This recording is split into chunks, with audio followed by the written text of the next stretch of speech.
ওলামায়ে কেরাম আন্দোলন করেন, কথা বলেন, হাটহাজারীর হুজুর এই কথা বলতে বলতে চলে গেলেন।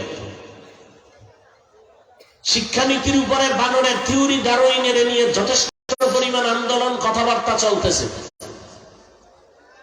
সিলেটের সচেতন মুসলমান ভালো করে মনে রাখো, যেই কোরআন দিয়ে আমি হাফিজুর রহমান বয়ান করি, একজন যথেষ্ট মাওলানা সাহেব, আমার মতো রঙ্গি ভরা থার্ড ক্লাসের মাওলানা না, টপ লেভেলের মাওলানা, ডিগ্রিওয়ালা মাওলানা বলে কোরআন শরীফে জাল।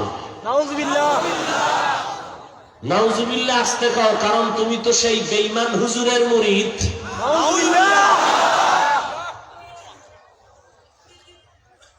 আর এক মাওলানা বলে কালেমা লা ইলাহা ইল্লাল্লাহ মুহাম্মাদুর রাসূলুল্লাহ, তাকে বন্ধ করো, এই কালেমা কুফরি। নাউজুবিল্লাহ। আর এক মাওলানা বলে নবীরা অপরাধ করেছেন, আল্লাহ অপরাধ করাইয়াছেন। নাউজুবিল্লাহ। আর এক মাওলানা সাহেব বলেন নবীর সাহাবী ওমরে ফারুক বেদাতি ভণ্ড। নাউজুবিল্লাহ।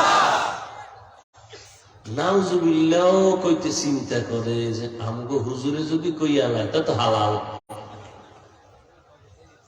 এই বেটা, কোরআনে জাল আছে এই কথা তোর হুজুর যদি বলে হুজুর বেঈমান, তুই যদি চুপ থাকো, প্রতিবাদ না করো, তুইও বেঈমান। মাস্তানি করো ইসলাম নিয়া, আর কিছু পাও নাই। এখন খালি দেওবন্দির বিরুদ্ধে লাগছো না, কারণ দেওবন্দীদের আওয়াজের সামনে বাতিলদের ধান্দাবাজি চলে না, এজন্য দেওবন্দীদের পিছনে লাগছে, তাবলীগের পিছনে লাগছে, চরমনের পিছনে লাগছে, কওমি মাদ্রাসার পিছনে লাগছে, হেফজখানার পিছনে লাগছে। হাফেজ ছোট ছোট বাচ্চাদের মাদ্রাসায় ঢুকাইয়া রাত্র 2টা 3টে উঠাইয়া কোরআন পড়াইলে পঙ্গু হয়ে যায়। আল্লাহ হেদায়েত দান করুন। ওয়া মা খালাকতুল জিন্না ওয়াল ইনসা ইল্লা লিয়াবুদুন। এ মানুষ, ইবাদত করবা একমাত্র আল্লাহ। কেমনে করবা? মদিনাওয়ালা নবীর তরিকায়। আর কারো তরিকা আদর্শ মানা যাবে না। কেন? সব দুনিয়ার মানুষের আদর্শগুলো নাপাক, একমাত্র মদিনা নবীর আদর্শই হলো পাক। মদিনার নবীর আদর্শ পাক কেন কয়? মদিনার মোহাম্মদ ব্যক্তিটাই বড় পাক। বলে কেমন পাক?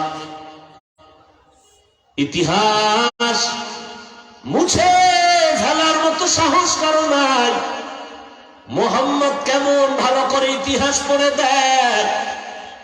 যেই মোহাম্মদ এমন একটা সময় মক্কার জমিনে আগমন করেছেন, মক্কার মানুষের মতো চূড়ান্ত খারাপ এই জমিনে আর কোথাও ছিল না।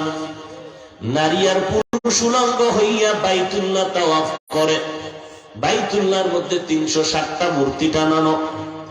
কোন বিয়া শাদীর কোন ভালাই নাই।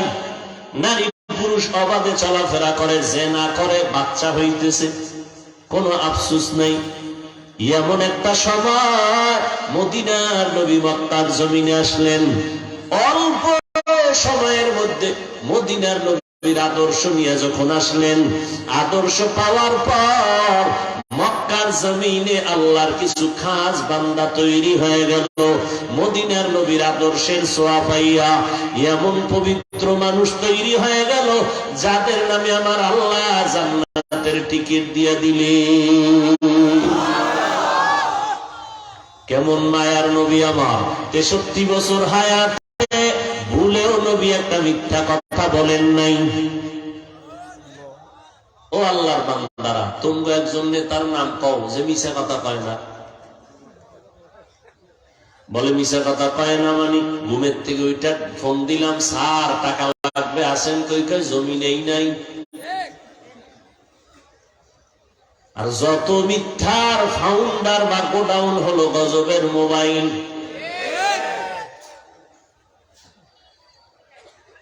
দুনিয়ার মানুষ গবেষণা করে অ্যাটম বোম বানাইছে দুনিয়াকে ধ্বংস করার জন্য। একটা অ্যাটম বোম যদি জমিনে ছেড়ে দেয়, বাংলাদেশ নাই হয়ে যাবে। কিন্তু মোবাইল এমন এক গভীর ষড়যন্ত্রের অ্যাটম বোম, এই অ্যাটম বোম দুনিয়াটাই ধ্বংস করে না, আখিরাতটাকেও ধ্বংস করতেছে। মসজিদে গিয়া নামাজে দাঁড়ায়